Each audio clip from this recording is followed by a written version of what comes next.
So hey, what's up? Listen, if you're in the market to buy a used or a new scat pack and you would like to know what it's like to daily drive one, just stay tuned throughout this whole video because I'm going to give y'all the pros and cons and also the things that I like / dislike about daily driving a scat pack charger. So if you haven't already subscribed to my channel, make sure you go ahead and subscribe. Like this video, drop whatever color emoji, and when the video is over with, come back and leave an extra comment. And if you ain't subscribed already, then stop playing with slime. I don't have on no slime pack merch. I got on my uniform, but click that link down below in the description and check out my website and grab you some slime pack merch.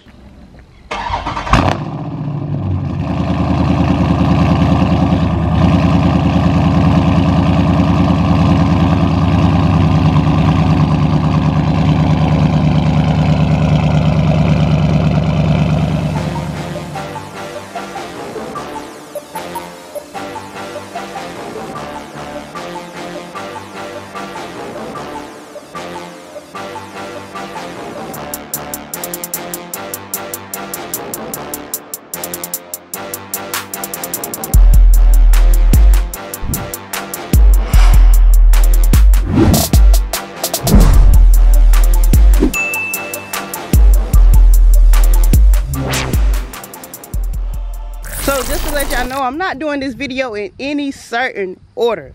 So don't try to rate one higher than the other.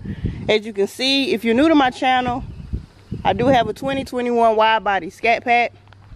Previously, I had a narrow body scat pack of 2019. If you know what happened, you know what happened. But if you're looking to get a wide body, come on, look at the look. Look at how bold it looks, how aggressive it looks. Also, the narrow body scat pack looks aggressive too. And I own one and I don't dislike them. I love the wide bodies. It took a minute for the wide bodies to grow on me because as you can see, the front end, see, it don't have the snorkels, the fog lights. Oh my God, the fog lights is just made a big difference of the front end. But I'm trying not to get off subject here, so let me get back into what it's like to daily drive one of these. So since I'm walking around the car, if you like got real OCD about cleanliness of your car, listen, brake dust, you can't get rid of it. I don't care how many times a day you clean it. As soon as you drive up and down the road, here come brake dust. Tires. You're gonna burn tires. This tread is, I'm at 8,000 miles. This is what 8,000 miles look like. I haven't done no burnouts. These is the stock tires that came with it. 305s, 3520s. These is Pirellis, I think. I don't know whether to put this as a pro or a con, but people are always gonna try to race you. But I think that's with any scat pack or challenger because a lot of people don't even know the trim levels between them all, but expect people to pull up to race you. Even especially Mustang owners, they just rev their engines up at you. And the way to make them mad, just don't even look at them. Listen y'all, it is 91 degrees out. So I had to bring this video to the inside of the car where I can get some air. A con would be gas. As you can see right now, I'm only getting about 12.2 miles per gallon, and that sucks. My car is in eco mode, so no matter if you run your car in eco mode all the time, you're still gonna burn gas. Whenever it's a good pretty day out, you know, I throw it in my custom settings.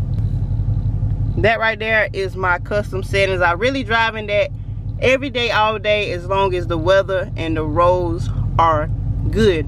But back to the miles per gallon. If you live in a major city where there's like a lot of highway traffic and not just like town traffic speed wise, then your miles per gallon will be higher. Like whenever I went to St. Louis and Miami, my miles per gallon were averaging about 18 to 22.9. But now that I'm back at home, this right here is what I'm looking at. So it takes me over $50 to fill up. Another con would be these cars are not good for driving in the rain, unless, I'm not even gonna say unless you used to it, but still, every now and then my car will hydro. No matter how good of the tires you got, how new they are, how much tread they got on them, listen, your car will still hydro, especially in real heavy rains. So that's why it's best to just drive at low speeds. Since I've given y'all some cons already, then let me go ahead and give y'all this real quick.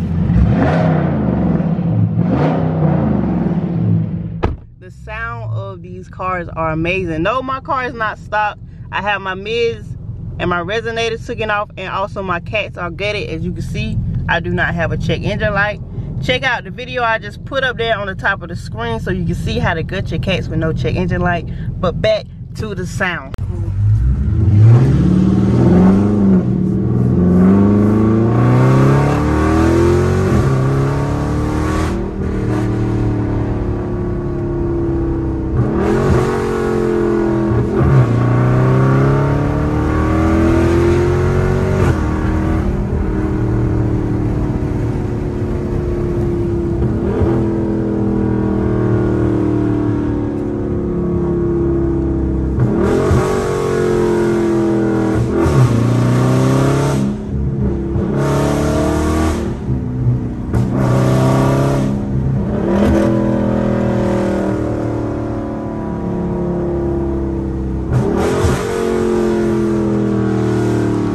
Another con would be the interior. I think from 2015 on up to 2021, the interior is the same. You know you have the option to change your seats, your steering wheel, but still all this up here, this is the same. I feel like Dodge could have gave some kind of different design to the inside.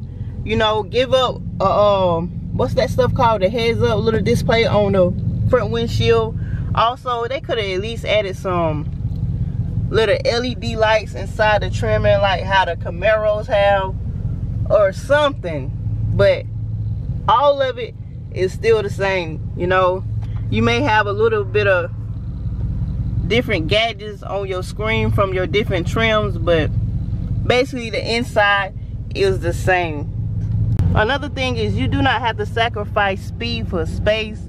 As you can see, you got a full 4-door car. I don't have kids, but you know, you got enough room back here to put your kids, at least 3 car seats, if that's how many car seats you need. 2 car seats, one little small youngin back there. Listen, it's enough speed in here, well, enough space in here for your whole family. Also, you can't forget to mention the trunk space.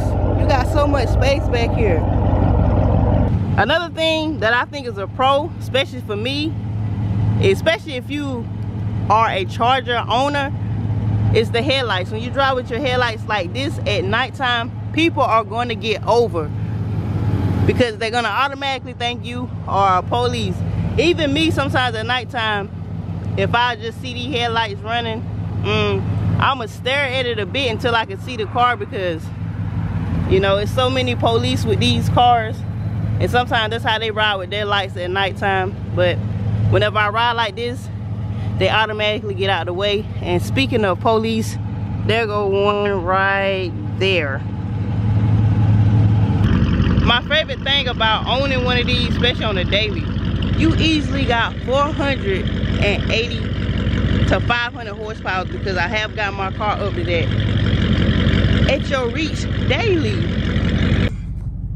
So this video is really over with, but I had to come back with this part and let y'all know, listen, no matter what the cons are, the biggest pro is this car is fun to daily drive.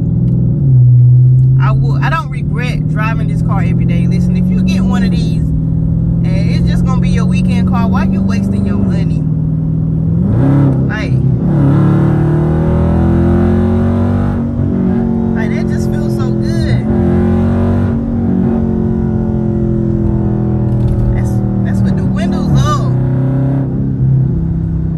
Let me crack the windows just a little bit.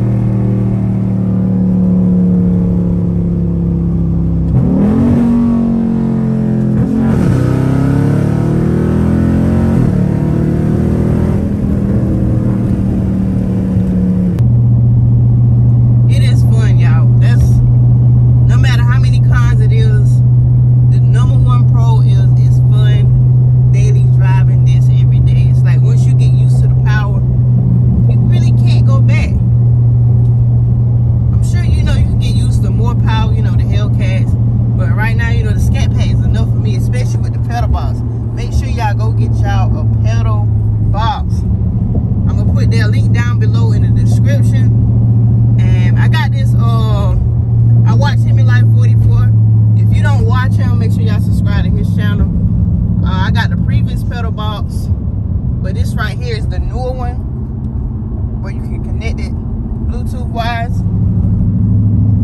And listen, that pedal box is amazing.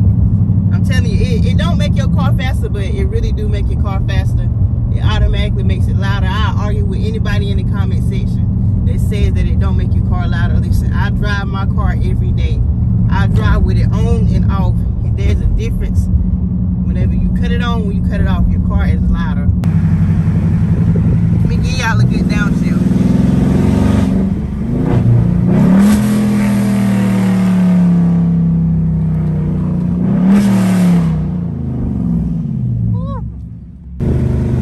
Hold on. Y'all just listen at this pedal box. I'm about to cut the pedal box off.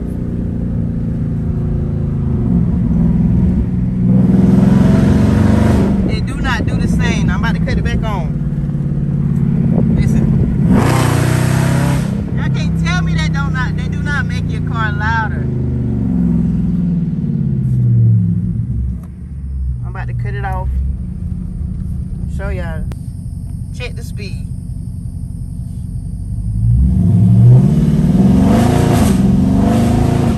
That's with the pedal box off.